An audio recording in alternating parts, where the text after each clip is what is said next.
Alessandra Barrett, soon to be Alessandra Collins, seeks solace in a church before her wedding. She encounters Father Peter, who is intrigued by Alessandra's name, and reveals he's heard rumors about her family, suggesting a supposed curse.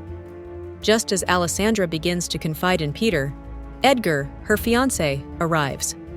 He interrupts their conversation, revealing Peter's past as a con artist and warning him about potential dangers within the church.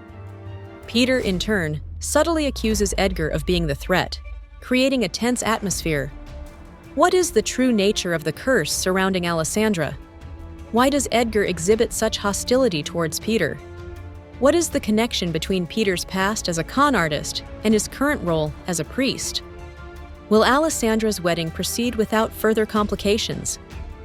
Is Edgar truly the danger he warns Peter about? Or is there a more sinister force at play? You don't need to hold on to your past forever. Move on and find something to make you happy. Once we have collected your belongings tomorrow, there is nothing you need to ever revisit with that house, said Edgar. I know. If I hadn't met you that night and my father told me about going with William, I would have abandoned everything and run away. I don't know where I would have gone as I have no money, but I would never return to that home. My father is gone, and my mother is nowhere to be found. I am letting go of my life as a Barrett from the moment I say I do. Unfortunately, I know Katrina and Kate will come looking for me. Alessandra sighed, knowing tomorrow would be chaotic. I will keep them away from you, Edgar promised. No one was allowed to step foot on his property without his permission. No, I will handle them myself. You have already done a lot for me, and as much as it would be easier for you to deal with them, I must handle this on my own. As your wife, many obstacles will be placed in front of me, and I cannot depend on you to solve all of them.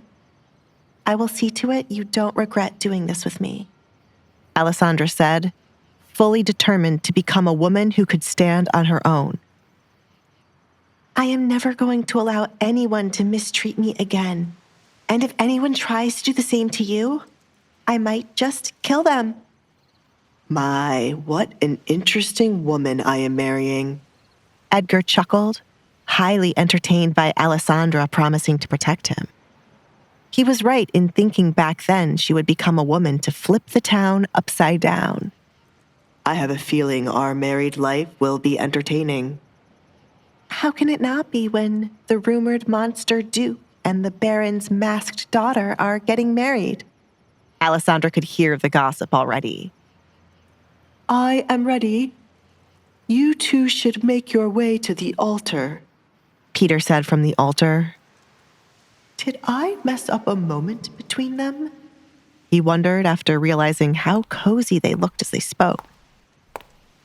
Alessandra stayed behind to place the veil Peter gave her over her head, while Edgar went ahead. The veil was see-through, but not enough to clearly see her face. Alessandra took a deep breath before walking up to the altar. I did this. I changed my future, she said, as she glanced at Edgar while she approached the altar. Offering Edgar a contract marriage was the best thing she ever did in her life. Reality suddenly hit Alessandra how proud of herself she should be for making the move to get out of her childhood home, rather than waiting around for someone else to help her. She opened the door to leave her cage, while Edgar offered her a hand to help her step out of it. Please turn to look at each other, Peter instructed the couple once they were side by side. Regardless of his opinion of Edgar, he hoped this marriage would be one full of love. Peter picked up the 2 makeshift rings Edgar created to hand one over to each of them. One of the richest men in the kingdom, and he gives his bride a ring made of wire. He couldn't help but shake his head. Dear friends and family, Peter began out of instinct, but then paused when he remembered there was no one here for the couple. Am I supposed to say everything? He leaned closer to Edgar to ask this. Skip to the end, Edgar replied, rolling his eyes as he deeply regretted not going to another priest. Alessandra and Edgar, two souls bound by circumstance and a touch of defiance, finally stood before the makeshift altar.